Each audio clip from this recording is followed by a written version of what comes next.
Bonsoir à tous, très heureux de vous retrouver en ce premier week-end de juillet.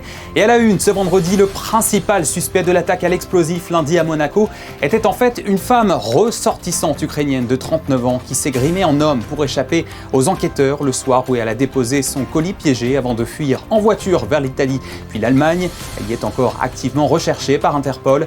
Le parquet général de Monaco a livré de plus amples détails en conférence de presse ce matin. Nous y étions.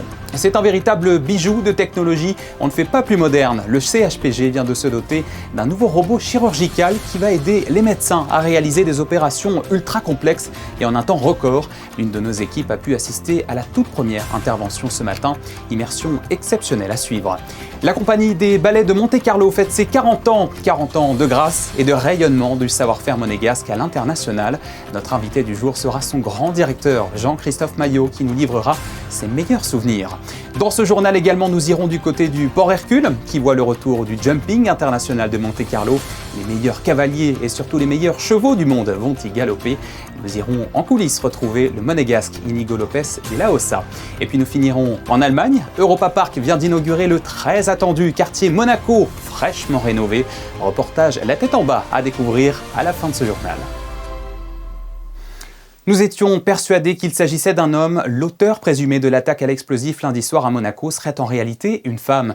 C'est ce qu'a révélé le parquet général de Monaco ce matin dans une nouvelle conférence de presse. Nous en savons davantage sur son profil, son mode opératoire et surtout sur sa cavale jusqu'à l'Allemagne où elle est toujours activement recherchée par Interpol. Tous les derniers détails sur l'enquête avec Marie Bonnet-Blanc, Jean-Alexandre Dordet, Alexa Vial et Alexandre Gougassian. Anastasia Berezovska est aujourd'hui la principale suspecte dans l'explosion criminelle survenue lundi soir. Cette Ukrainienne âgée de 39 ans, dont le dernier domicile connu se situe en Allemagne, fait l'objet d'un mandat d'arrêt international. Depuis sa fuite après les faits, ses déplacements ont pu être retracés grâce à une coopération entre plusieurs services de police européens. Cette nouvelle identification de l'individu, mise en cause, amenait à la découverte de l'existence d'un véhicule, utilisé par l'intéressé, notamment en Principauté de Monaco, et ainsi d'obtenir l'immatriculation en plaque allemande. L'apparition de ce véhicule permettait surtout de retracer le chemin de fuite de la personne suspectée et notamment son passage de la France vers l'Italie, puis son cheminement grâce à une coopération internationale accrue à travers d'autres pays européens jusqu'au pays de domicile de la conductrice. Sur les images de vidéosurveillance, elle apparaît grimée, un bob sur la tête. L'exploitation du réseau de caméras a permis aux enquêteurs de l'identifier en seulement 53 heures. Les investigations ont également révélé qu'elle avait effectué plusieurs repérages sur les lieux dans les jours précédant l'explosion. Le 26 juin 2026 à 22h30, le 27 juin 2026 à 7h, vêtue alors d'une tenue identique et portant son sac cabas. Ces nouvelles images et le témoignage d'une personne entrée en contact avec l'individu suspecté et recueilli le soir des faits permettaient d'orienter les recherches vers une personne de sexe féminin qui se serait alors grimée en homme. Cet élément justifiait une nouvelle exploitation de la vidéosurveillance. Il était alors constaté que le 28 juin 2026, seul jour pour lequel aucune observation n'avait été faite par l'individu porteur du bob, une personne de sexe féminin procédait au même cheminement autour du lieu de l'explosion. Ce qui permettait de considérer que cette femme, aux cheveux mi-longs bruns, de forte corpulence et présentant un imposant tatouage au bras droit, pouvait être la même personne que l'individu ayant déposé l'engin explosif. La sophistication de l'engin explosif et le mode opératoire laissent penser qu'elle n'a pas agi seule.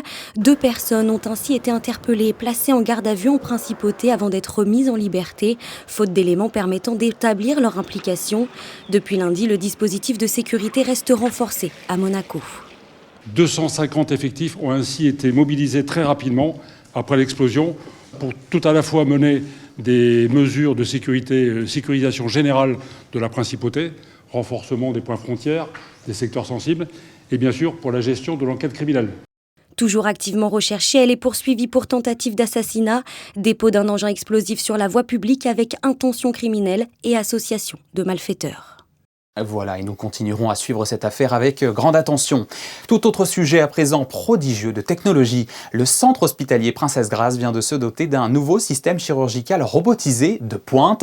Il permet aux chirurgiens de réaliser des opérations dites mini-invasives qui sont ultra complexes.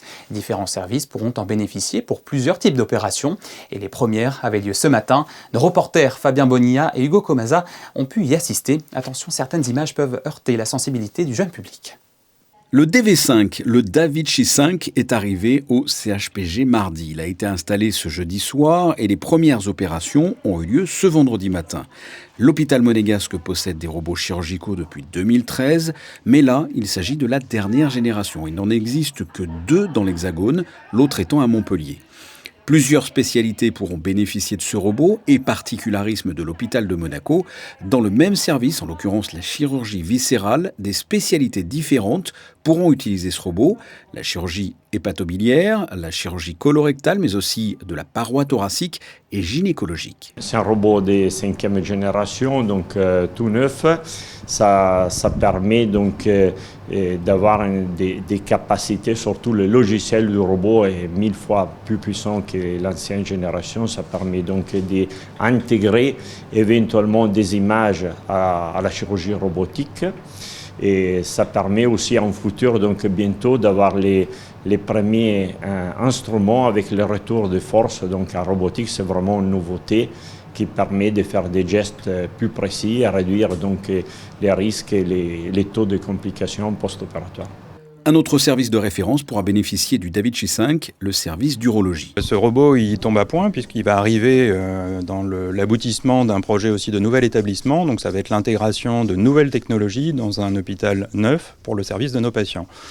Cette dernière technologie va apporter beaucoup d'avantages sur le plan de la mobilité, du retour de force, de l'intégration de l'intelligence artificielle, de l'intégration de l'imagerie, mais aussi de la téléexpertise qu'on pourra utiliser à distance avec des avis ou des contrôles qu'on pourra faire à distance du site opératoire. Donc ça va nous permettre d'apporter tout simplement des soins de très haute qualité pour nos patients dès demain. Comment ça marche ? Ici, en l'occurrence, il s'agit d'une ablation de l'utérus et des ovaires. C'est d'ailleurs une première. Jamais dans l'Hexagone, une opération chirurgicale gynécologique avait été effectuée avec le DV5. Le chirurgien insère à l'aide de toutes petites incisions les bras du Da Vinci 5, au bout desquels se trouvent des petites pinces dirigeables sur 360 degrés. Le chirurgien se met ensuite sur le côté, assis devant sa console. Il a une vue incroyable en 3D et peut manipuler le DV5 avec des joysticks dotés d'un système anti-tremblement.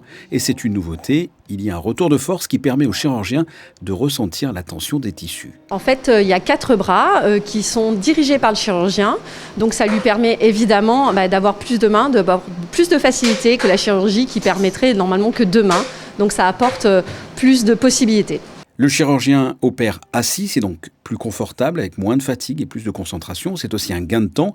Il aura fallu 20 minutes à peine pour pratiquer cette ablation, alors qu'en temps normal, il aurait fallu 1 heure avec une cœlioscopie traditionnelle. Cet appareil a été financé grâce aux donateurs de la Fondation des Amis du CHPG. Il faut savoir que depuis 2013, plus de 3000 opérations à l'aide de la robotique ont été effectuées au centre hospitalier Princesse Grace, allant d'une simple hernie aux opérations les plus complexes. Impressionnant. L'International University of Monaco et l'Académie de la mer viennent de nouer un partenariat. Pendant 2 semaines, les élèves pourront suivre des sessions de formation intensives aux océans avec des cours sur l'économie maritime, le droit international de la mer et tous ses enjeux géopolitiques. Les liens académiques entre les 2 institutions sont plus que jamais renforcés. Je vous propose d'écouter le professeur Pavo Barizic qui apporte son expertise au sein des travaux de réflexion maritime européenne. For me, it is something very interesting, international, and with perspective to the sea.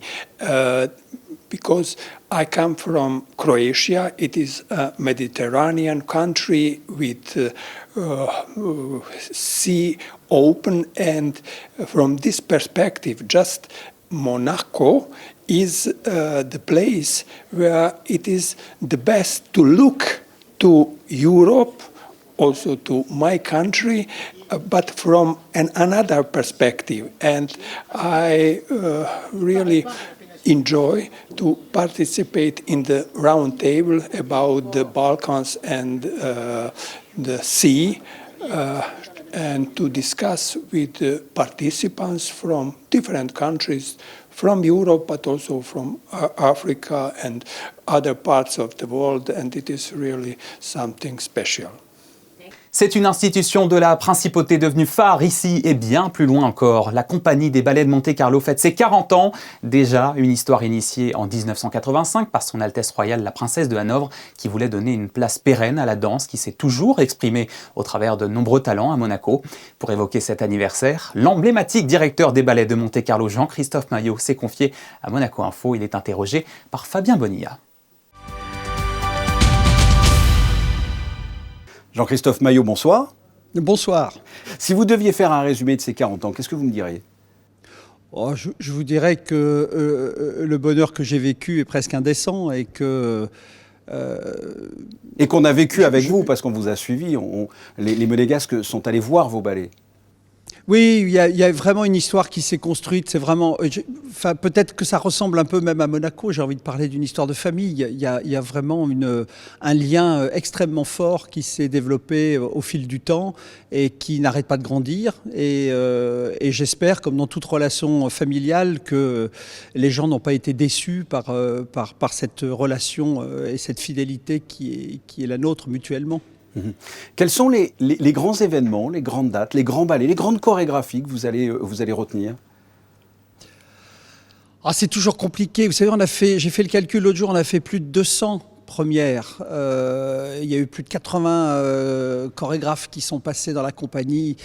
Évidemment, au travers du gala qu'on est en train de faire, il y a des choses qui ressortent. Évidemment, je suis obligé de parler d'un Roméo et Juliette qui a été une pièce très importante. Je suis obligé de repenser à Casse-Noisette Circus qui a été aussi un moment très important avec le public.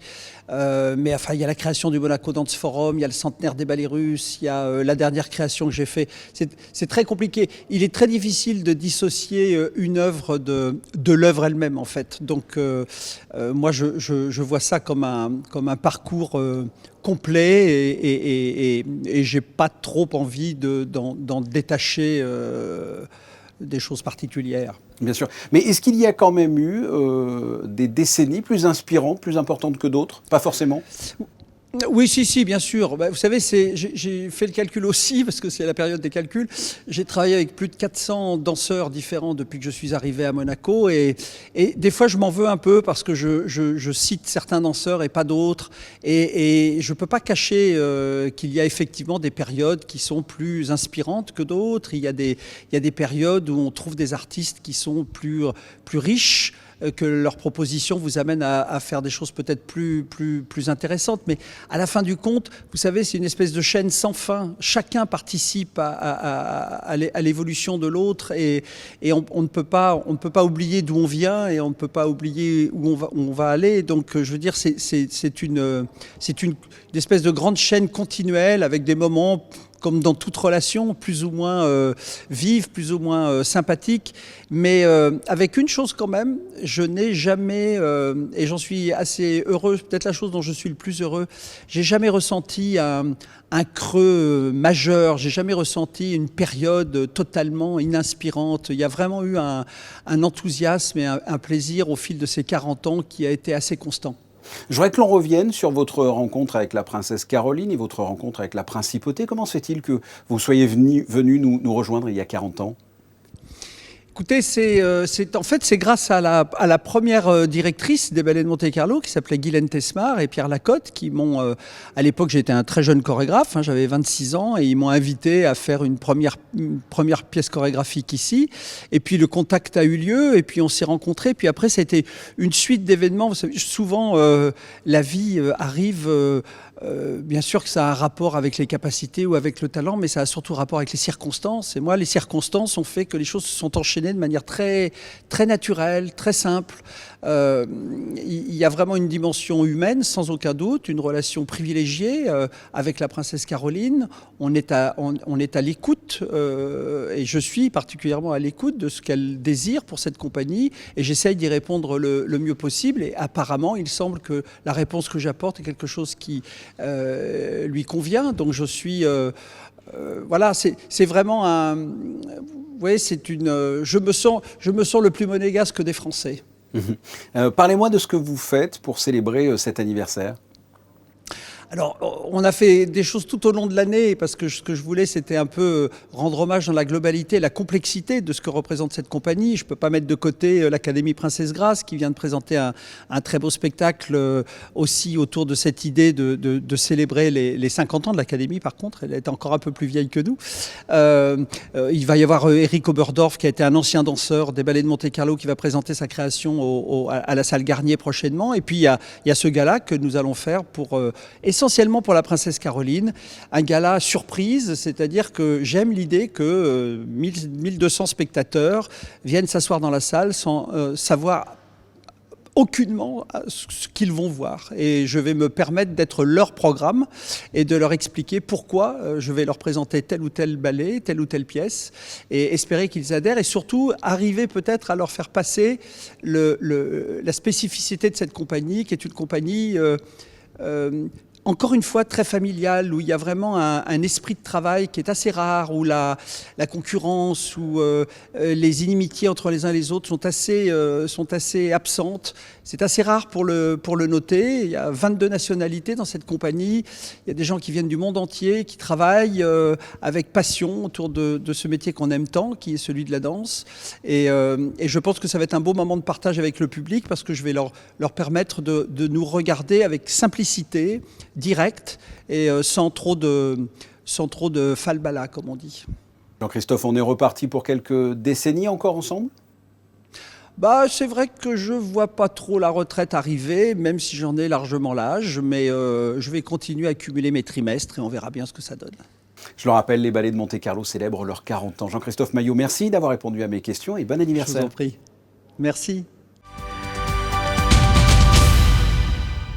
Restons dans la culture avec un petit point sur la saison estivale du Fort Antoine. Vous savez que la direction des affaires culturelles a très à cœur de faire plaisir aux jeunes avec une programmation qui leur est spécialement dédiée. Alors son directeur Françoise Gamerdinger a tenu à en rappeler les grandes lignes. On l'écoute. Tout d'abord, pour la jeunesse qui est très souvent artiste également, en herbe. Donc nous ouvrons le Fort Antoine avec la scène ouverte et ils peuvent se produire un soir avec du public, dans des conditions professionnelles, et ils peuvent aussi bien nous présenter de la danse que de la musique, du théâtre, et même du stand-up cette année. Nous avons également organisé depuis 2 ans un concours de photographie par rapport au patrimoine, et ça fonctionne très très bien. Donc on a aussi leur vision un petit peu politique de ce qui les entoure, et ça c'est très important de laisser à travers la photo, la parole aux jeunes. Kaléido, je dirais que c'est notre nouvelle marque jeunesse. Et pourquoi Kaléido ? Parce que c'est en relation avec le kaléidoscope, donc c'est varié, ça bouge, c'est une autre vision des choses aussi. Et donc nous mettrons sous cette appellation tous les événements culture dédiés à la jeunesse. Nous commençons sous cette appellation le concert Silto. Et nous aurons aussi à la rentrée un concert rock pour diversifier les goûts. Voilà, riche programme, profitez-en. Lui a eu la chance de se produire sur la scène mythique de l'Opéra Garnier de Paris en juin dernier. Thibaut Covin était de retour à Monaco hier dans un lieu tout aussi mythique, mais plus intimiste, le Théâtre du Fort Antoine, dont nous venons de parler. Le guitariste prodige a envoûté le public de ses mélodies. Sarah Nkari et Alexandra Paolini l'ont rencontré juste avant sa représentation. Écoutez.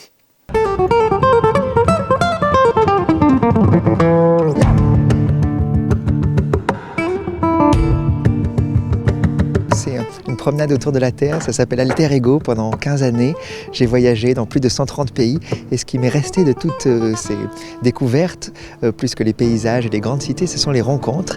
Et j'ai couché sur le papier les 15 plus belles rencontres de ma vie qui sont devenues un livre, puis un album et cette tournée. Donc chaque composition est en hommage à une personne du bout du monde et elle est inspirée d'autres couleurs, d'autres saveurs, d'autres parfums et elle invite à la poésie.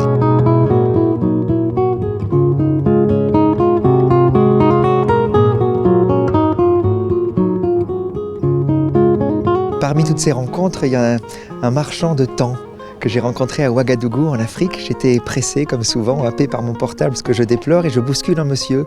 Ce monsieur, je me confonds en excuses et il me répond joliment: jeune homme, ne vous excusez pas, vous ne m'avez pas bousculé, on s'est rencontrés.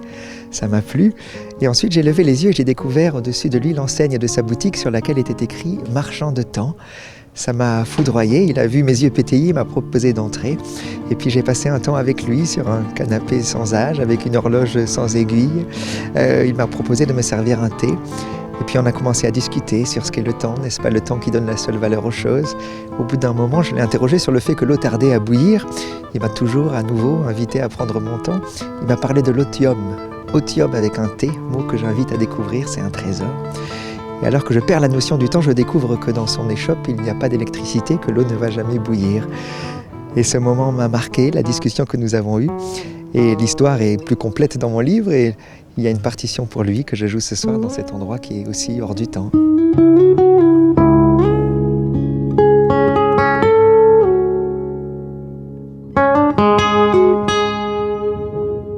Vous l'avez sans doute remarqué sur le port Hercule, le circuit international de jumping fait étape à Monaco jusqu'à demain.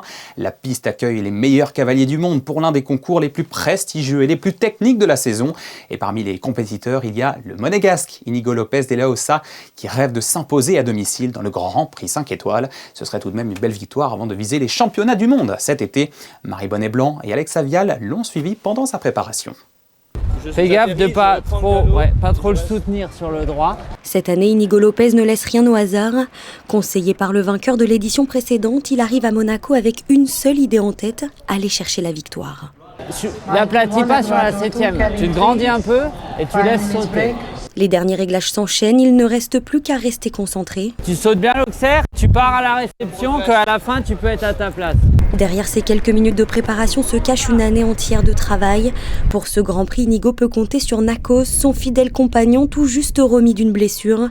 Un cheval réputé pour sa technicité, un atout précieux pour ce parcours monégasque, souvent comparé au tracé de la Formule 1 car il est l'un des plus étroits au monde. Je sais que ce cheval, c'est un cheval qui est plus chaud que mes autres chevaux.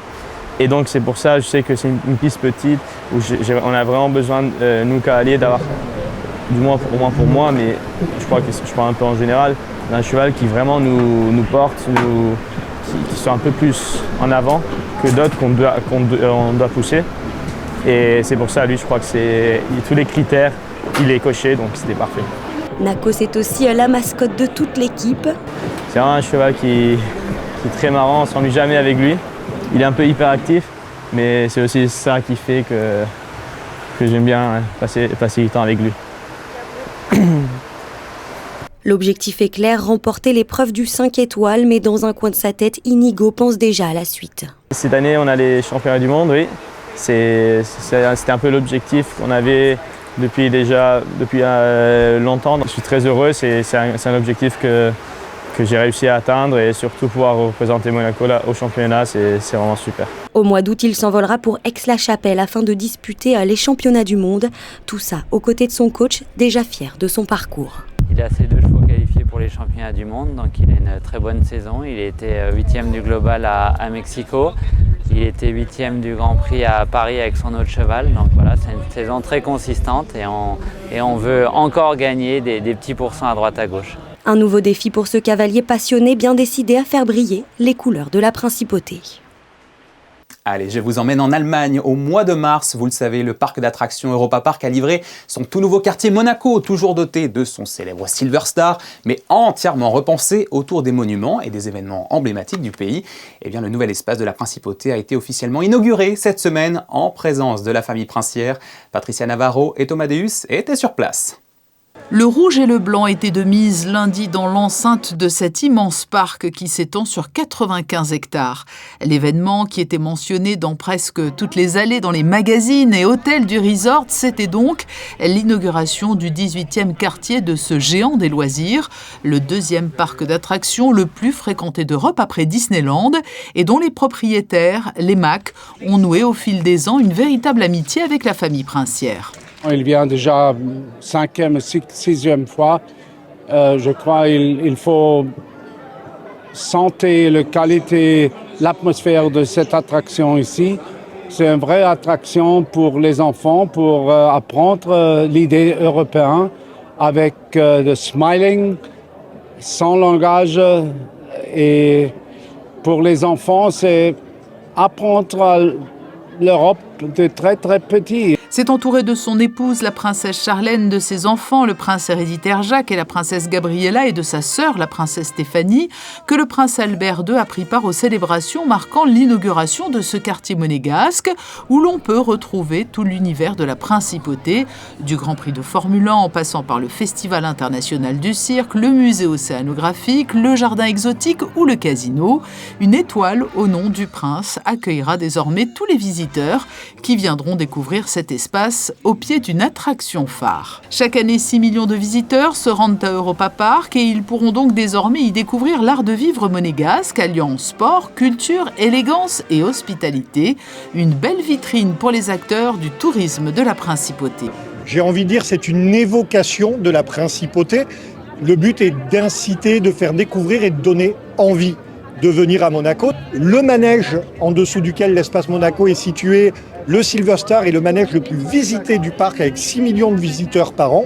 Donc oui, c'est une vitrine exceptionnelle et c'est une marque. En Allemagne, Europa Park est une marque importante. Je parlais, la directrice du tourisme d'Allemagne est présente aujourd'hui. Elle me disait que M. Mack est au board et est conseiller du board du tourisme en Allemagne. Donc il a également cette sensibilité très particulière. Et au cœur de ce nouveau quartier de Monaco à Europa Park, un espace est entièrement dédié au Festival international du cirque. Un partenariat avait été mis en place de novembre 2025 à janvier 2026 entre le parc et le festival, avec des artistes primés à Monaco qui sont venus se produire sous un grand chapiteau. Roland Mack avait également été membre du jury du festival. Les deux familles, la famille princière et la famille Mack, ils ont tous les deux un grand cœur pour le cirque, pour l'art du cirque. Alors c'était la base et c'était pas difficile de trouver un chemin commun. Et en janvier 2025, lors du 47e festival, on a pu donner ce titre ambassadeur de cirque à monsieur Dr Roland Mack. Et c'est toujours quelqu'un qui a fait des choses extraordinaires pour le cirque. Avec l'ouverture de ce quartier, c'est donc un petit bout de Monaco hors les frontières qui ne demande qu'à être découvert par les visiteurs qui viennent en nombre ici, dans ce petit village allemand proche de la France et de la Suisse. Et c'est une nouvelle page qui s'écrit dans l'histoire d'amitié de ces deux familles qui ont en partage de nombreuses valeurs communes. Une arrivée et un départ à l'AS Monaco FC. Le club vient d'annoncer le recrutement en prêt de Mathis de Tourbet, un Français de 19 ans en provenance de Manchester City. Il évolue au poste d'ailier gauche et sera là pour une saison, potentiellement reconductible pour une de plus, assortie d'une option d'achat, précise l'AS Monaco dans un communiqué. Et côté sortie, c'est le latéral gauche de 21 ans, Kassoum Ouattara, qui s'en va pour la Turquie après 3 saisons passées au club de la Principauté. Le club qui l'a chaleureusement remercié sur ses réseaux sociaux pour son parcours. Avant de refermer ce journal, un mot pour le comité pour la promotion et la protection des droits des femmes. Sa campagne, réalisée à l'occasion de la Journée internationale pour l'élimination de la violence à l'égard des femmes, a reçu 2 prix lors des Cadors Grande Cause 2026. Elle a été récompensée par le prix spécial du jury, toutes catégories confondues, et le prix dans la catégorie lutte contre les violences. Des distinctions qui mettent à l'honneur toutes les initiatives de communication et les dispositifs numériques engagés en faveur de ces causes chères à la Principauté. Voilà, c'est la fin de cette édition. Dans un instant, ce sera la météo, toujours aussi chaude, présentée par Alban Gingembre. Ensuite, l'après-JT sera consacré ce vendredi aux 40 ans du Centre de la Jeunesse Princesse Stéphanie. Juste le temps de regarder les meilleurs clichés de la journée au jumping de Monte-Carlo, capturés par notre photographe Manuel Vitali. Merci de nous avoir suivis.